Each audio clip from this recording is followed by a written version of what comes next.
So it's Mental Health Awareness Week this week. If you weren't already aware of that, and I just thought, as the theme for the next 4 weeks is around strategy and personal development, I thought we'd explore that. So what I'm interested to sort of hear from you guys, if you've got staff, or even if not, from your own point of view, is what are some of the things that you would recommend people or staff to do to take care of their mental well-being in the current climate? Because, you know, it is quite, I was chatting this the other day, it is quite isolating for small business owners anyway, working on their own, and now that's been compounded. So I'm sure for most, that has some sort of impact on your mental well-being. So I'm just interested to hear your views on the topic, if you will. So if you can raise your virtual hand or wave at the camera, and I'll try and see you. So Julie Futcher, your hand is up.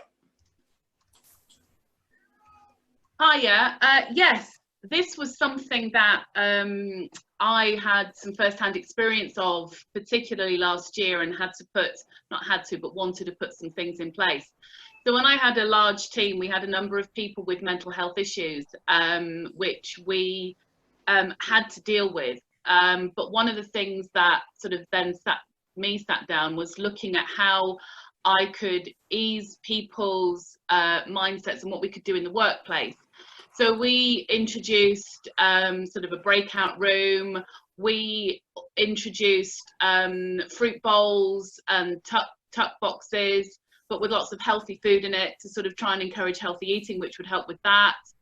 And since we've gone into lockdown, that has also changed my attitude on how we're going to work going forward. So Beth and Courtney, that are still with me, we have discussed, and we will be doing a lot more working from home, and a little bit of flexible working as well, because, you know, I've been very aware on how it's working from home, and that flexibility for me has helped my mental health and given me a lot more relaxed sort of working, but we seem to get more done. So yeah, that's kind of from my point of view. Thanks, Julie. Stephen? Yeah, well, some very wise counsel there from Julie and Chris. Some of you may know I volunteer for the Samaritans. They have a particularly valuable role at the moment. Clearly, lockdown makes life very difficult. Lots of people in all kinds of ways, whether it's a solo professional who just can't get on with their business and is stuck at home and feeling isolated, maybe in a business sense, to a single mum in a high-rise flat in an abusive relationship where they just can't get out of the place. I mean, domestic violence has increased no end. The number of calls we're getting through on that front is horrendous. So do please let your work colleagues know about the Samaritans free phone number, which is 116123, 24 hours a day. Just someone to listen. No, it's anonymous. No one's there to judge. Just someone to listen. And the other thing is a BuzzCom member, Dr. AJ Yates, who's very regular at the MK group meetings, and he's a super chap. He is his business is AJMH, AJ Mental Health, and he's a very good chap. If anybody knows stuff about mental health in the workplace, then AJ does. He's a good chap, and you should talk to him. Thank you. Thanks, Stephen. Laura Ann? Unmute myself. Going along with the theme of domestic abuse, I think it's really, really important to, when someone is trying to tell you that something's wrong, it's incredibly important to have no judgment at all, because what might seem normal behaviour to you, because they're not, it's very unlikely that they're just going to come out and say, oh, I'm in a massively abusive relationship, they do XYZ. They're more likely to try to slip little bits of information in over time. So it's being aware of what they're perhaps trying to tell you, and never saying, oh, that doesn't sound so bad, because then that's just, it kind of breaks the trust that they've put in trying to tell you what's wrong. So I think, and it's the same with any mental health condition as well. It's I think you just have to be very, very open about it and listen to people and not kind of try to put your own 2 cents in, because quite often if people are speaking about their mental health, it's because they're still trying to work it out themselves, and so you almost have a responsibility to not influence how they're thinking about things. You're literally just there as a sounding board for them. Absolutely. Thank you very much. Elizabeth? Yeah, I'm just relating this back to the medium and bigger companies, where it's really quite common where a leader of a team has been told, oh, you've got to do something about the mental health awareness, or mental health awareness week, and you've got to do something about your team. And very often they just pay lip service to that, which means that those people who really are suffering are even less likely to come forward because they feel that it's not taken seriously. So I would just urge anyone who has a large team to make sure that they truly believe in the changes they're making, or the adaptations, and they enable people to come forward without feeling bad about it. The other thing is about being there. I can't remember who it was that said to just be there. Chris, about being there. That's really important, obviously, for being there for your friends or for anyone that you see that might be suffering in some way. But what's even more important is that you put your own oxygen mask on first. You can easily end up being the person that everybody talks to and everybody offloads onto, spreading yourself too thin and then ending up suffering yourself, and you're no good to anybody. So make sure that you shore up your own mental health bulwark, if you like, your fortress. Make sure that you're able to cope, because by spreading yourself thinly and being there and being available to anyone and everyone at any time, and we all say that, oh, call me anytime, meaning it, fully meaning it, but when it actually happens, it can be really draining, and you need the mental and physical strength to deal with that. The other thing is, I'm in another role at the moment, seeing a lot of situations where people are struggling, but they have lots of people around them. They have family and friends and lovely neighbours, so they feel bad about saying they're struggling. But what they actually need is someone outside of that circle to talk to, not necessarily a counsellor or a therapist, but someone who's not within that circle, because sometimes they are the strong person and they feel that they're letting their spouse or their family down if they aren't coping.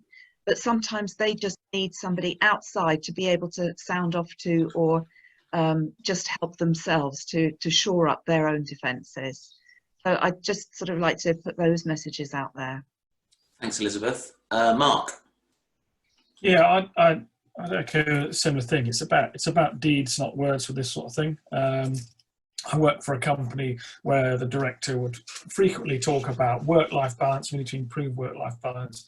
And her view on that was, if everyone's working late and doing lots of hours, maybe we should have a social event together. I thought that's more with stuff with your work colleagues. You may get on with them, but you actually want to get, that's not balance. Or that we're doing something fun during the day, but then not giving people space, allowance to then get on with their work. So then they're working even later. I think, if you're going to do something about, which you should do something about work-life balance, you should do something proper about it and not just pay, as Elizabeth said, about lip service to it. And I think to a certain extent, the simple foundations are key for this sort of thing.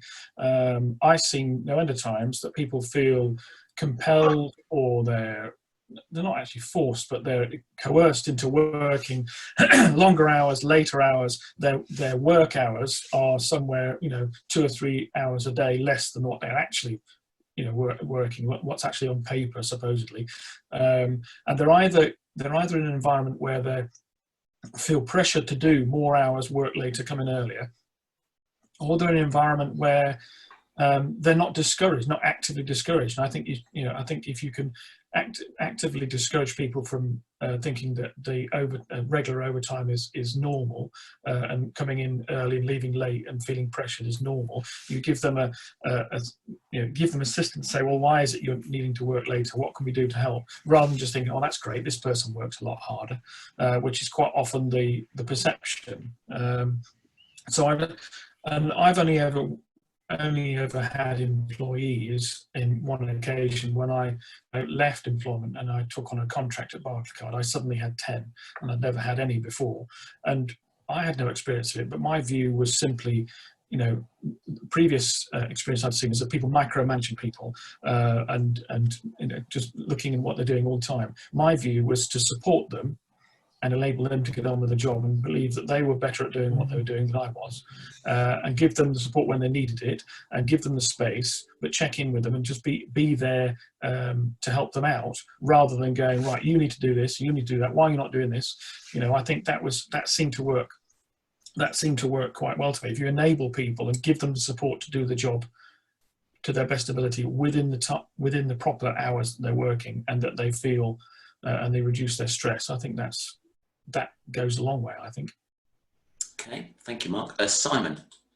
Yeah, so on a lighter note, I think at the moment there are people, and I include myself in this very much, that are thriving in this environment.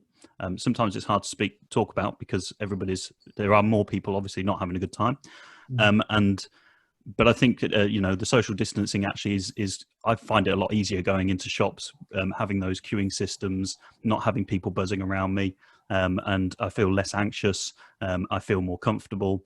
But on the other hand, on another note, a question I would put out there: I lost a friend a few years back who didn't ask for help when he needed it. I tried to offer it, but I fear that I was probably too positive when he didn't need it. But it's more than that. I know it's not on me at all, but I know there's a few people that are struggling that I have good connections with, and it doesn't matter how many times I say I'm here to listen. I want to help. I know they're probably not listening or not in that right zone. So what would people suggest? How can people who need help, who want to speak, who need help, but are not taking it? How do we approach that? We're there for them, but they're not going to speak.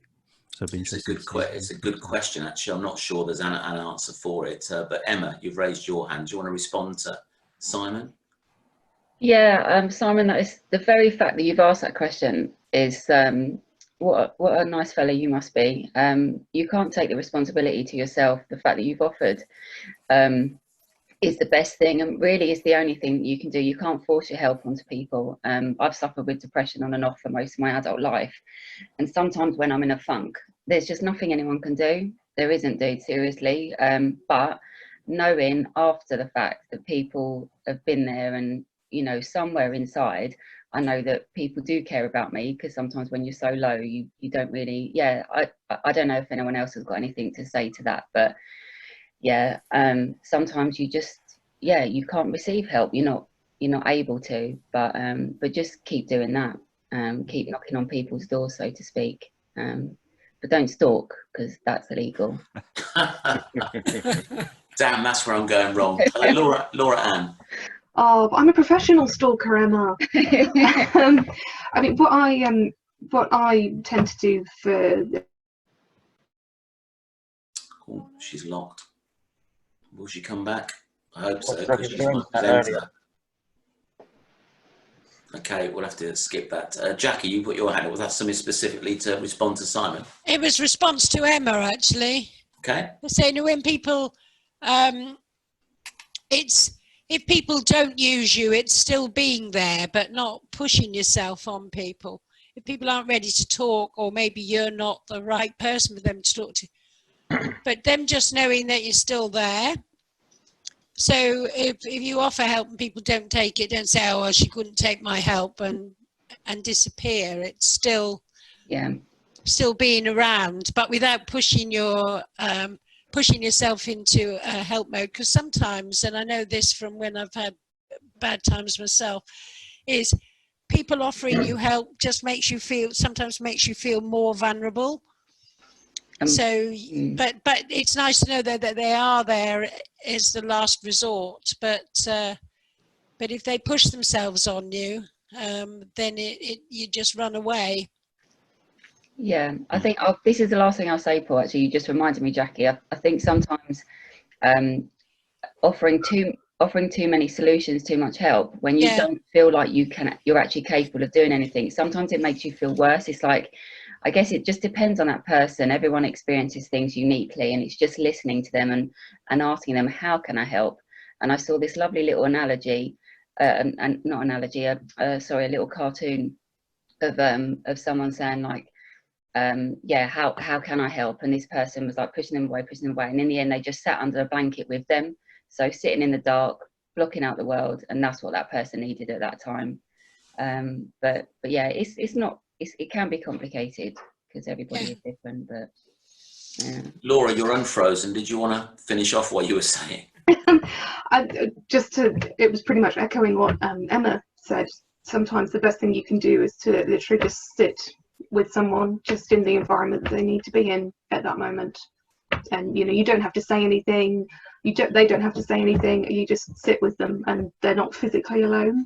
And that can make a huge difference for some people. And that's sometimes hard to do, isn't it? Just sort of sit in silence, just be with somebody in whatever mood or feeling they're in. John Ryan, final point from you, please. Thanks, Paul. Yeah, this is from personal experience many years ago. I was in a situation where I felt I just wanted the earth to open up and me to disappear, and I'd have been quite happy. And we often think that it needs to be complicated when we're trying to help somebody, and it doesn't need to be complicated. It can be the simplest of things. And I was in a meeting, I was sat at the back, just wanted the earth to open up, and a guy walked in late. He walked down behind me, and he just put his hand on my shoulder, and he squeezed it just to say, hi there, how you doing? Didn't say any words, he just literally squeezed my shoulder, and that made a huge difference. Yeah, it can be, I agree with that, can be the simple things. So thanks for engaging. I know it's not the happiest thing to talk about this early in the morning, but I think it's important to recognise that. Partly the choice of the video was spurred on from Laurann's partner, Sean. He did a very moving 10-minute slot about his journey to how he suffered from a mental and physical well-being point of view when he was at his job, and how it's got him to where he is today. So we recorded that, and with his permission, it's out there in the public domain. So if you do want to sort of check out his story, it's a very genuine account of how it was for him. So do look at it. It's particularly the ones that we're probably not hearing from at the moment. Sort of going back to my networking rant earlier, it's probably those people that we're not seeing that they might be reaching out. So if there are people that you've networked with, or you sort of have connected with during normal times, then and they're not sort of showing up now, then maybe just sort of reach out to them. Again, not overbearing or anything like that. Just an email, phone call, just to check in, how you're doing, because sometimes that metaphorical hand on the shoulder might be all that they need at that time. So so thanks for engaging that, guys.